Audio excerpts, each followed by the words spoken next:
नमस्कार, आप सभी दर्शकों का बहुत बहुत स्वागत है देश न्यूज के खास कार्यक्रम प्रेस वार्ता में। मैं हूं आपके साथ निशा। दर्शकों, प्रेस वार्ता में आज हम जानेंगे देश दुनिया की तमाम बड़ी अपडेट, तमाम बड़ी खबर, तमाम ऐसी कौन सी खबरें जो आज सुर्खियों में और अखबारों में प्रमुखता से प्रकाशित हुई। हमारे साथ उत्तर प्रदेश से ज्ञानेश जी, हमारे साथ उत्तराखंड से महेश जी, हमारे साथ एडिटर सूरज जी हैं और तमाम अपडेट आप तक पहुँचाएंगे। और सबसे पहले हम जानेंगे लखनऊ उत्तर प्रदेश की तमाम बड़ी खबर, बड़ी अपडेट, ऐसी कौन सी खबर है जो लखनऊ उत्तर प्रदेश से सुर्खियों में बनी है। ज्ञानेश जी।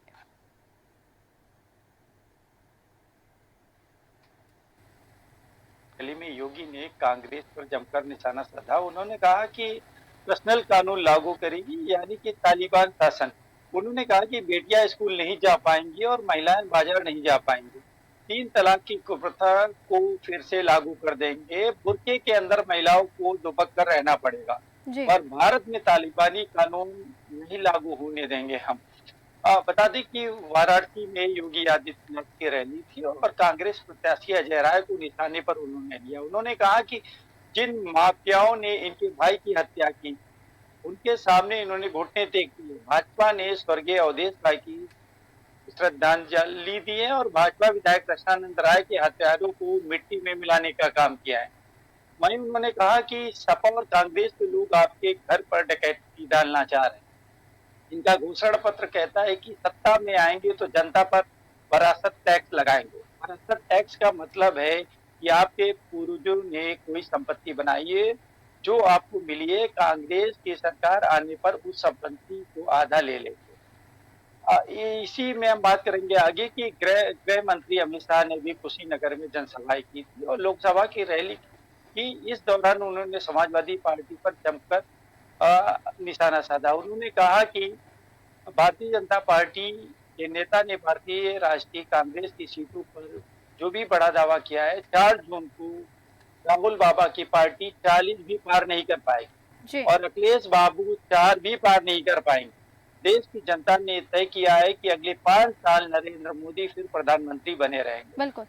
उन्होंने यह भी कहा कि 6 चरण का मतदान समाप्त हो चुका है। मेरे पास 5 चरण का आंकड़ा है। वह 5 चरण में पीएम मोदी 310 सीटें पार कर चुके हैं और छठा चरण हो चुका है। 7वां चरण होने वाला है जिसमें आप लोगों को 400 पार कराना है।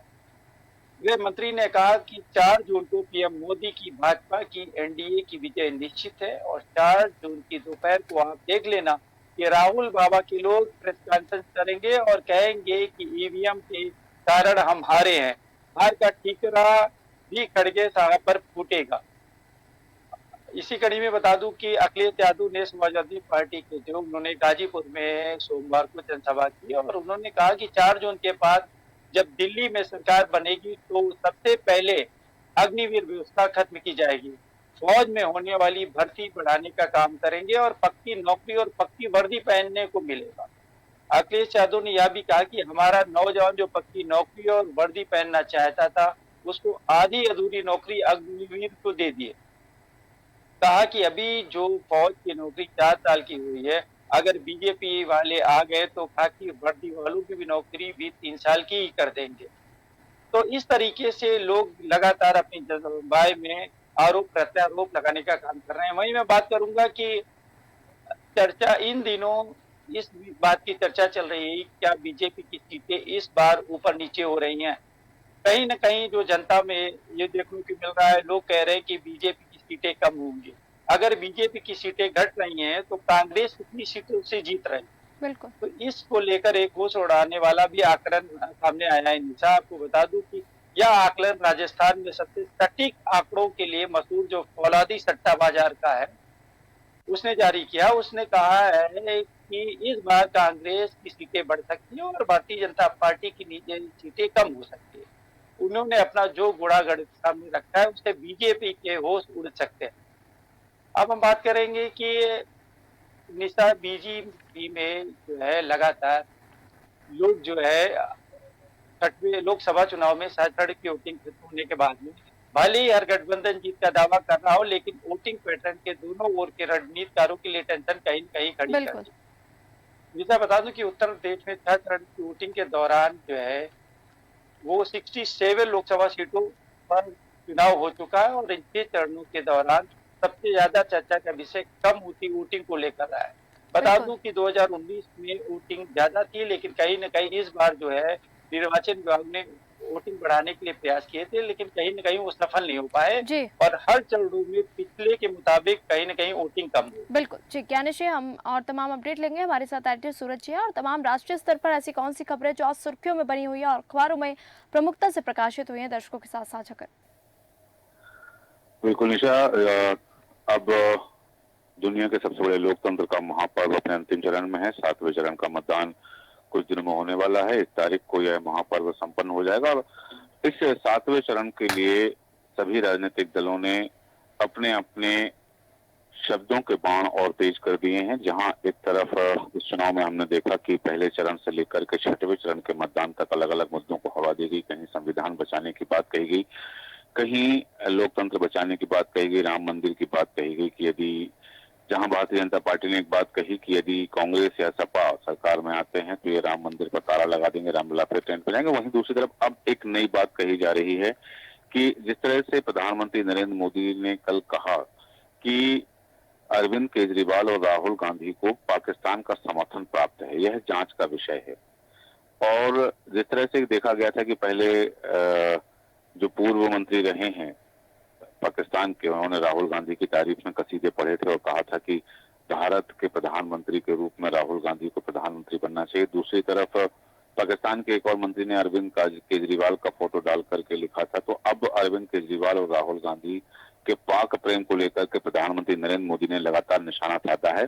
उन्होंने कहा है कि राहुल गांधी और केजरीवाल के पक्ष में उठने वाली आवाजों पर जिस तरह से उन्होंने निशाना साधा है कि चुनाव भारत का है और भारत का लोकतंत्र मैच्योर है। हमारे यहाँ की जो परंपराएं हैं, जो व्यवस्थाएं हैं, वो स्वतंत्र हैं और देश के मतदाता भी बाहर की किसी भी हरकतों से प्रभावित होने वाले नहीं हैं।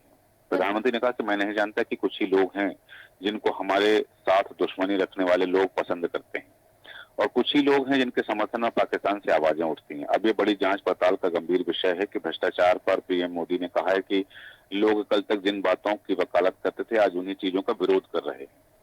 तो इस तरह से प्रधानमंत्री नरेंद्र मोदी ने जहां पाक प्रेम की बात कही है कि कांग्रेस, क्योंकि पहले वो कह चुके हैं कि पाकिस्तान और कांग्रेस पार्टनर के रूप में हैं, साझेदारी के रूप में काम करते हैं, वहीं अब उन्होंने अरविंद केजरीवाल को भी घेरते हुए, राहुल गांधी को घेरते हुए कि उनका जो पाक प्रेम है और पाकिस्तान का उनके प्रति जो प्रेम है वो जांच का विषय है। क्योंकि बिल्कुल। देखा जाता है कि अक्सर पाकिस्तान जिस तरह की गतिविधियां करता है, भारत विरोधी गतिविधियों में रहता है, आतंकी गतिविधियों में संलिप्त होने की बात भी सामने आती है। तो इसको लेकर के उन्होंने कहा कि अब ये जांच का विषय। दूसरी तरफ राहुल गांधी ने कहा है, क्योंकि पीएम मोदी ने जो कहा था कि मैं बायोलॉजिकल नहीं हूं और परमात्मा का भेजा हुआ हूं, एक मिशन पर हूं मैं, तो उस बात को लेकर के कल राहुल गांधी ने फिर निशाना साधा। उन्होंने कहा है कि अब पीएम मोदी ईडी से बचने के लिए परमात्मा का जिक्र कर रहे हैं। कल बिहार में थे और बिहार के बख्तियारपुर में उन्होंने रैली की है और उन्होंने, राहुल गांधी ने कहा है कि प्रधानमंत्री नरेंद्र मोदी ने परमात्मा वाली जो कहानी निकाली है वो इसलिए निकाली है क्योंकि चुनाव के बाद ईडी के लोग प्रधानमंत्री मोदी से अडानी के बारे में पूछेंगे तो मोदी कहेंगे कि मैं नहीं जानता, मुझसे परमात्मा ने कहा था करने के लिए। दूसरी तरफ राहुल गांधी ने कहा कि मोदी जी आप देश को बांटना बंद कर दीजिए, आपने एक युवा तक को नौकरी नहीं दी है, 2 करोड़ नौकरी का वादा किया था। क्योंकि जो पहले पिछले चुनाव में जो बातें कही गई थी उन बातों को लेकर के ही अब तंज कसा जा रहा है। दूसरी बात करना चाहूंगा कि प्रियंका गांधी भी कल चुनाव प्रचार में थी और प्रियंका गांधी ने भी कल प्रधानमंत्री नरेंद्र मोदी पर और सत्ता पक्ष पर निशाना साधा है। उन्होंने भी कहा है कि जिस तरह से अग्निवीर योजना को लेकर के तमाम बातें सामने आ रही हैं कि कांग्रेस लगातार इस बात की घोषणा कर रही है कि हम सत्ता में आएंगे तो पहले ही दिन अग्निवीर योजना को फाड़ कर फेंक देंगे, क्योंकि इसमें 2 तरह के शहीदों की बात कही जा रही है। तो कल प्रियंका गांधी ने भी इस बात को हवा दी। उन्होंने कहा कि भारतीय जनता पार्टी के 10 साल के शासन काल में दुनिया की सबसे अमीर पार्टी भारतीय जनता पार्टी बनी। बिल्कुल।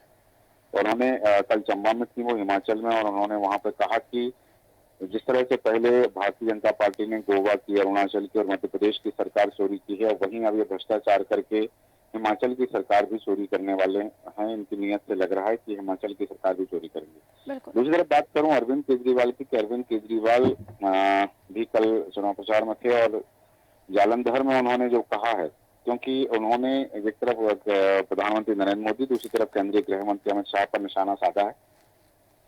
उन्होंने कहा कि भाजपा वालों की दिल से इच्छा है कि अरविंद केजरीवाल की मौत हो जाए, और उन्होंने ये भी कहा है कि जिस तरह से मुझ पर हमले किए जा रहे हैं, जुबानी हमले किए जा रहे हैं, तो उनकी मंशा साफ पूरी। गृह मंत्री अमित शाह लुधियाना आए थे, तो पहले उन्होंने गालियां दी, फिर धमकी दी कि 4 जून के बाद जिसको आपने सीएम बनाया है उसे हटा देंगे। अरविंद केजरीवाल ने कहा है कि गृह मंत्री से लोग पूछना चाहते हैं कि आपके 3 विधायक हैं, हमारे 92 विधायक हैं, क्या आप पंजाबियों को ईडी भेज करके डराएंगे? तो इस तरह से बात सामने आ रही है। दूसरी तरफ एक और चीज यहाँ उल्लेख करना चाहूंगा मैं कि कल जो असदुद्दीन ओवैसी हैं, एआईएमआईएम के जो नेता हैं, उन्होंने बिहार में लालू यादव पर निशाना साधा और उन्होंने कहा है कि लालू यादव जो है खुद के परिवार को बचाने के लिए चुनाव लड़ रहे हैं और वो चाहते हैं कि उनके परिवार के लोग सांसद बन जाएं ताकि उन पर जो आरोप लगे हैं उन आरोपों पर मिट्टी डाली जा सके। इस तरह से उन्होंने कहा। दूसरी तरफ गाजीपुर में कल अखिलेश यादव जो है सपा सुप्रीमो, उन्होंने कहा है कि जैसे ही चुनाव होंगे और भारतीय जनता पार्टी हटेगी तो लोगों को, युवाओं को सरकारी नौकरी मिलना शुरू हो जाएगी। क्योंकि जिस तरह से हम बात करें, कांग्रेस ने अपने घोषणा पत्र में 30 लाख नौकरियों का जो वादा किया था, तो उसका जिक्र करते हुए उन्होंने कहा है कि जैसे ही भारतीय जनता पार्टी हटेगी देश के युवाओं को नौकरी मिलना शुरू हो जाएगी। दूसरी तरफ एक बात और यहाँ सामने आई है कि विपक्षी गठबंधन जो है इंडिया अलायंस है, 1 जून को दिल्ली में इस अलायंस की बैठक बुलाई गई है।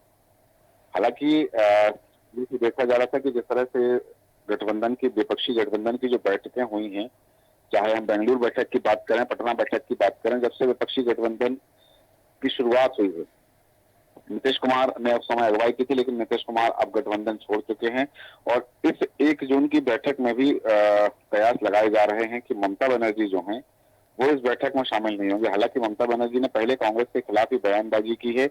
दूसरी तरफ पश्चिम बंगाल में जिस तरह से चुनाव देखा जा रहा है, उस चुनाव को देखते हुए ये जो कि टीएमसी ने प्रत्याशी उतारे हैं, कांग्रेस के प्रत्याशी उनके सामने हैं, क्योंकि वहां त्रिकोणीय मुकाबला भी देखा जा रहा है कई सीटों पर, तो वो कांग्रेस को समर्थन देती हुई नजर नहीं आई है। तो इसलिए कयास है कि ये जो 1 जून की बैठक है विपक्षी गठबंधन की, गठबंधन की बैठक में पश्चिम बंगाल की मुख्यमंत्री जो है वो उनकी उपस्थिति नहीं हो सकेगी।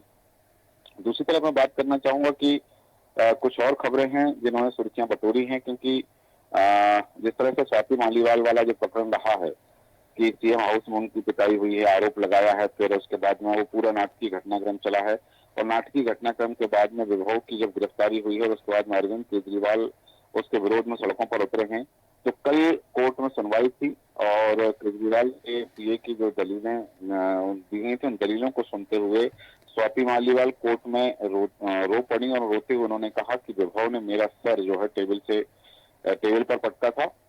बिल्कुल। और ये उन्होंने कहा कि विभव का जो रसूख है वो एक मंत्री के जैसा है, यदि इसे जमानत मिली तो मेरी जान को खतरा हो सकता है।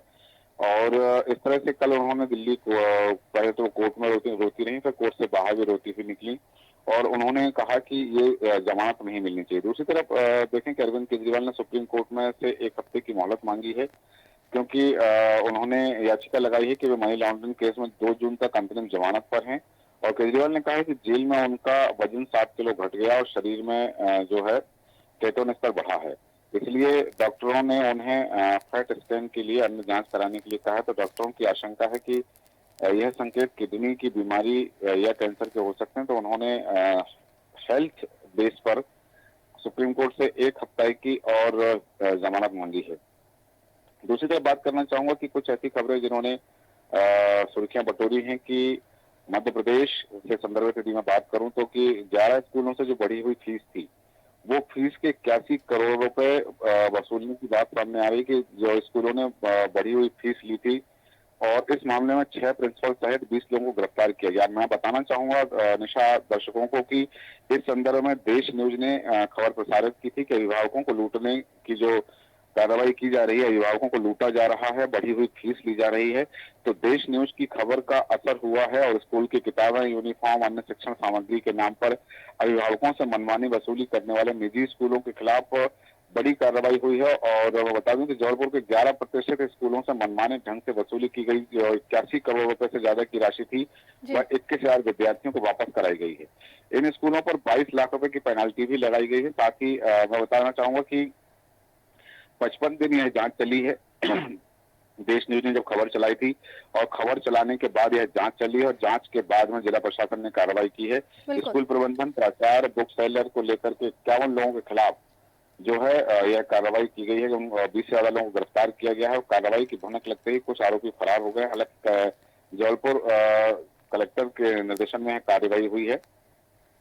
दूसरी तरफ बात करूं कि जिस तरह से बढ़ी हुई फीस ली जा रही थी, मनमाने तरीके से फीस ली जा रही थी, तो संभावना व्यक्त की गई है कि जिले के 1035 निजी स्कूलों में सिर्फ 60% फीस वृद्धि मानी जाए तो लगभग 240 करोड़ रुपए का फर्जीवाड़ा यह सामने आ सकता है। बिल्कुल। दूसरी तरफ एक और खबर का मैं जिक्र करना चाहूंगा कि जिस तरह से मध्य प्रदेश के नर्सिंग घोटाले की जो बात कही जाती है कि नर्सिंग घोटाले में 364 कॉलेज जो हैं वो इसके दायरे में हैं, और 5 और नर्सिंग कॉलेज इंदौर के थे वो सील कर दिए गए हैं, क्योंकि फर्जी छात्र और छात्रवृत्ति दिखाई गई थी।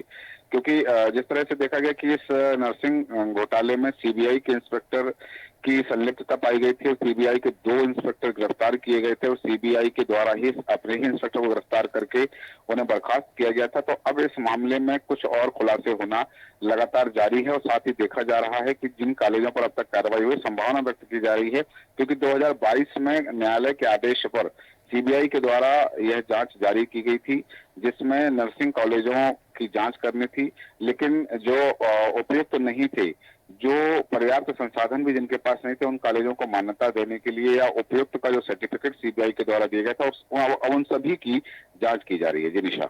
जी बिल्कुल, और तमाम उत्तराखंड की भी अपडेट ले लेंगे। हमारे साथ महेश जी उत्तराखंड से। महेश जी, उत्तराखंड में आज क्या सुर्खियों में क्या अहम और खास खबर उत्तराखंड से सामने आ रही है, दर्शकों के साथ साझा करें।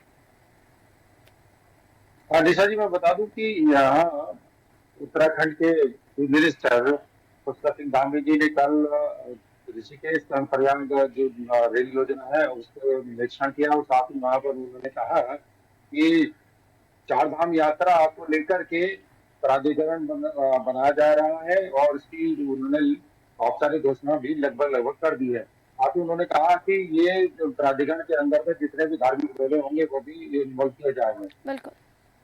एक प्रकरण जैन मुनियों को लेकर के चल रहा है। जैन मुनि के साथ में जो दुर्व्यवहार के एक वीडियो वायरल हो रही थी, उस पर चीफ मिनिस्टर ने एक मुकदमा दर्ज करने के आदेश दे दिए हैं, और मुकदमा दर्ज कर लिया गया है। साथ ही आपको बता दूं कि चुनाव आयोग की मंजूरी के बाद में लगभग 3200 पद थे शिक्षकों की भर्ती का रास्ता साफ कर दिया है। चुनाव आयोग ने इसकी मंजूरी दी है। शासन जो डीएलए मान्यता प्राप्त वाले अभ्यर्थियों थे उनको अब नियुक्ति मिल सकेगी। जी। जहाँ एक और जंगल में पूरी तरीके से आग लगी पड़ी है, चाहे कुमाऊं हो चाहे गढ़वाल मंडल हो, चारों तरफ पूरी तरीके से आग लगी हुई है, और आग बुझाने का कार्य हेलीकॉप्टर से भी किया जा रहा है।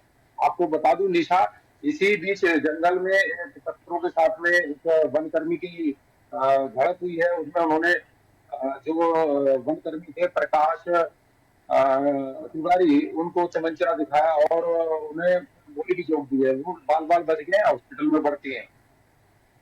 मैं एक बात आपको बताना चाह रहा हूँ निशा, अब चूंकि ट्रैफिक बढ़ रहा है, पर्यटक के साथ साथ श्रद्धालु चार धाम के लिए आ रहे हैं, इसके लिए मुख्यमंत्री पूरे सीरियस है, और उन्होंने कहा है कि किसी भी तरीके से यात्रा करने वाले व्यक्ति या पर्यटन करने वाले व्यक्तियों को परेशानी ना हो, इसके लिए वाहन पार्किंग पूरी तरह से सुनिश्चित कर ली जाएगी। और इसके लिए उन्होंने एक प्लान बना करके अधिकारियों को जो प्रेजेंटेशन दिया है, समाधान यात्रा समाधान करके एक ऐप है वो लॉन्च कर दिया है, ताकि इसमें टूर एंड ट्रेवल्स के साथ साथ होटल्स और अन्य जो कर्मी है वो भी के साथ जुड़ सके, और यात्रियों को होने वाली परेशानी से निजात दिलाई जा सके।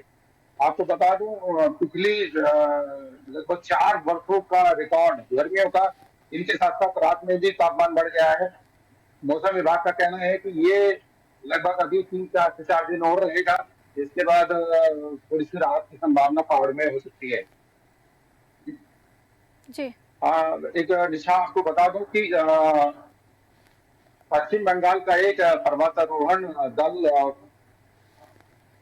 उत्तर काशी में पहुंचा था और वहां से उन्होंने धूमधारी कांडी जो 15,000 फीट ऊंचा है वहां पर पहुंचा था। वहां पर एक पर्वतारोहण दल के एक व्यक्ति को हृदय रोग के कारण उसे अटैक आया, हृदय गति रुकने से उसकी मौत हो गई है। ये सारी जानकारी जिला आपदा प्रबंधन अधिकारी देवेंद्र पटवाल ने दी है और उन्होंने बताया है कि जो भी पर्वतारोहण दल यहाँ आए वो कम से कम अपना पूरा चेकअप मेडिकल चेकअप करने के बाद ही यहाँ पर आए। बिल्कुल। एक मामला निशा ऐसा आया कि 7 साल की बच्ची को टीबी का एक प्रकरण सामने आया है, जिससे उनके परिवार और डॉक्टर बड़े सकते में है कि इतनी कम उम्र में टीबी कैसे हो सकती है। बच्ची को लगातार बुखार चल रहा था और ये दूर प्रकरण का मामला है। इस पर लगातार मॉनिटरिंग बना करके एक व्यवस्था बनाने का प्रयास किया जा रहा है कि ताकि बच्ची को आने वाले टाइम में दिक्कत ना आए।